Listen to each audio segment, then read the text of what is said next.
get-goers, welcome to our first video. With the coronavirus locking us down, I hope that this video will spark a conversation about how best to use our parks and open spaces once the lockdown has lifted.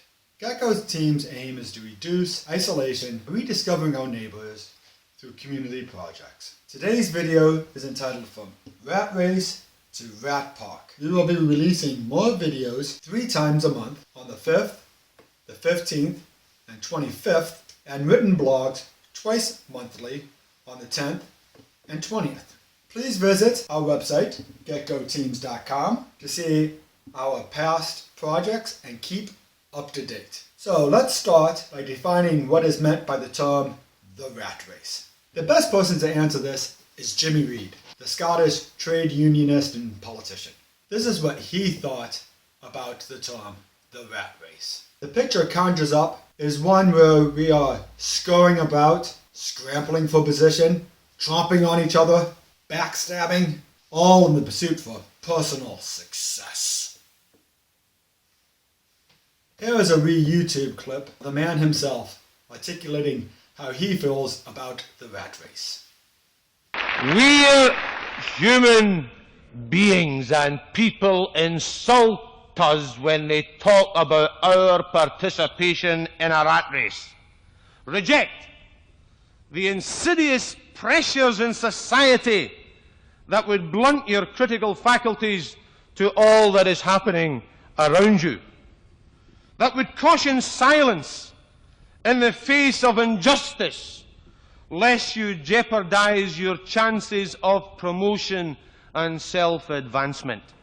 Of course, many of us will recognize that quote from Jimmy's famous alienation speech, where he starts by saying alienation is the biggest social problem. Some argue that it is the main driver for addiction. Let's see what we can learn from rats. Why is that? Our current theory of addiction comes in part from a series of experiments that were carried out earlier in the 20th century. The experiment is simple. You take a rat and put it in a cage with 2 water bottles. One is just water, the other is water laced with heroin or cocaine. Almost every time you run this experiment, the rat will become obsessed with the drugged water and keep coming back for more and more until it kills itself. But in the 1970s, Bruce Alexander, a professor of psychology, noticed something odd about this experiment. The rat is put in the cage all alone. It has nothing to do but take the drugs. What would happen, he wondered, if we tried this differently? So he built Rat Park, which is basically heaven for rats. It's a lush cage where the rats would have coloured balls, tunnels to scamper down, plenty of friends to play with, and they could have loads of sex, everything a rat about town could want. And they would have the drugged water and the normal water bottles. But here's the fascinating thing. In Rat Park, rats hardly ever use the drugged water. None of them ever use it compulsively. None of them ever overdose. But maybe this is a quirk of rats, right?